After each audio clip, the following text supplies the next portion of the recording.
I love one that was because they're forever too. Hello again. Welcome to the Leap with Jarrod Evans. I'm your host, Jarrod Evans, and I'm here to talk to you about all things Arkansas, politics, and just in general, whatever strikes me as worth talking about. So we're in the middle of spring break right now. I hope you're enjoying your spring break, doing whatever you like to do. I guess the legislature's in spring break, which is probably a good thing for us, considering all the dumb stuff they're trying to pass. Latest thing I saw from Alan Clark, I believe out of the Springdale area, who was the one that caught the bad end of Vivian Flowers the other day. He was the one in the video you can see there. It was great. He was like trying to calm her down. She's like, "What you gonna do, shoot me?" It was great, man. I still can't get over that moment. I'm gonna talk about it forever because it's awesome.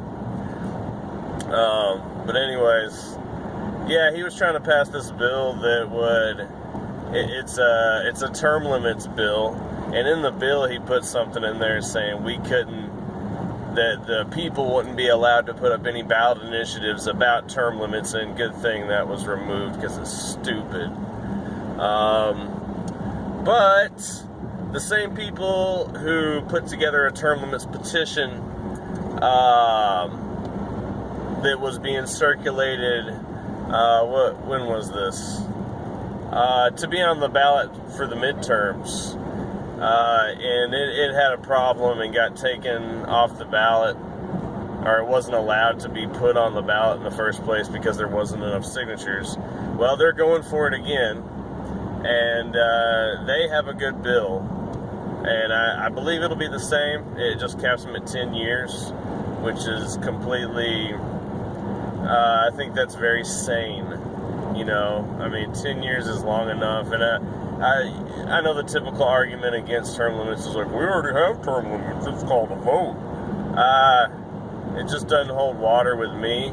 I don't think people pay enough attention to politics to trust them with not voting for the same face, or voting for someone just because they recognize the name. And, in a perfect world, I guess we wouldn't need term limits. We don't live in a perfect world. We live in a world where your vote's almost determined pretty much by how much money was spent, how much money that candidate could spend. And, a lot of people just don't have the time to sit down and figure this out. And I think one of the things we can do, we the people that really spend the time on this stuff, is put something in there to make sure we don't have career politicians. I mean, if an idea is a good idea, there's going to be some way to get that idea through without having a career politician like a king or a queen. So anyways, they have filed with the state. The whole petition process has changed. It used to go through the Attorney General. Apparently, Miss Leslie Rutledge, she got tired of having to field all of these proposals for ballot issues, and I'm glad she's stepping down from that responsibility, because she turned down one of mine I put in there. Actually, someone else gave me the idea. I don't know if they want to be credited or not. I'll have to check, but it was for full legal marijuana in the state of Arkansas, with the money going to schools, which I thought was a great idea. She turned it down. She did not like my legalese, and she's turned down so many it's not even funny. Let's get her out of there. We need somebody else doing it. It goes to the Secretary of State now. And we'll see how they do this. I'm concerned it won't be that great, but who's to say, so there's going to be some petitions coming up here in Arkansas, as well as the Arkansas Libertarian Party ballot access petition. Be on the lookout for both of those. Libertarian Party ballot access, and term limits. I've heard talks of a redistricting petition coming to Arkansas.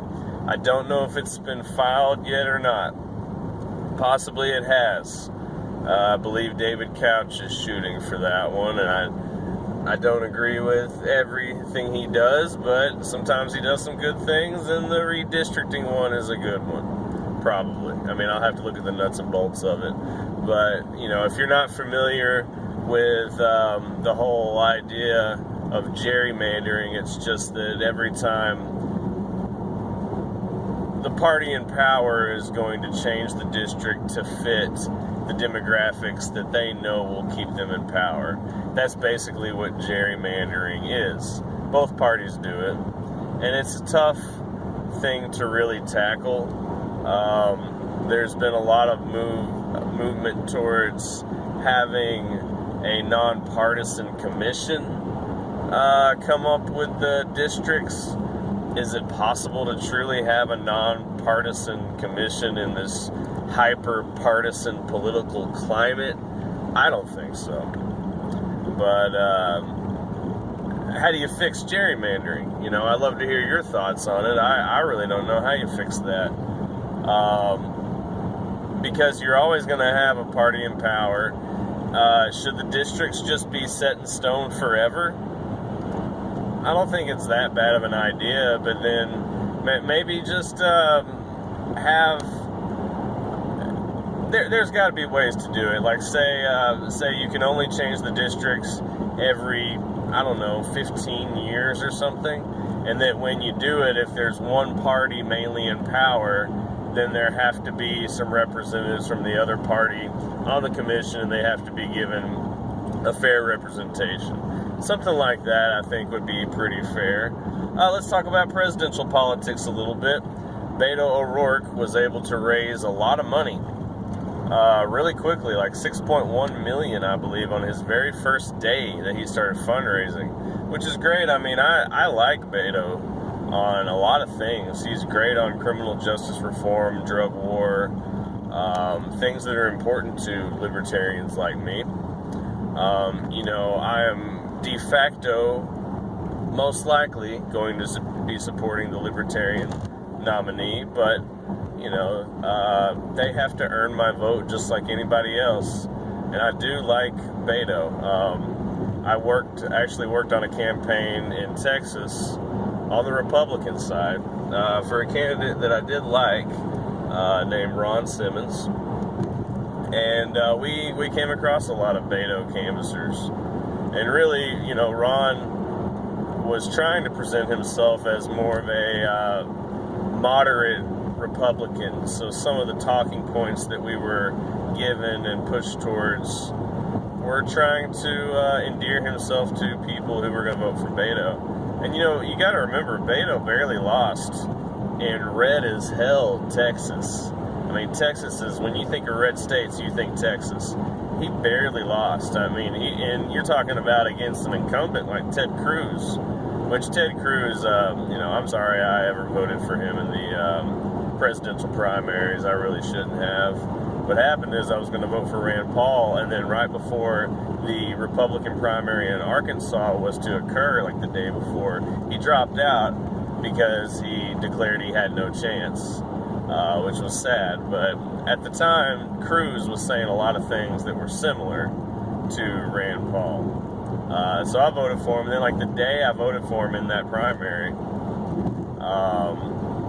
he came out with this stupid-ass comment saying, we need to over-police Muslim neighborhoods, because blah, blah, blah, pandering to racists, blah. Talking about Cruz and how I'm sorry I voted for him. I guess I have a video size limit. That's stupid. I need to fix that. Anyways, I really was getting towards the end of the video anyways. So yeah, we got some stuff going on in Arkansas. There are some petitions coming up. Like I said, hopefully the term limits petition will be allowed to proceed and not be held back. Videos. I love you all. Bye. Have a good day.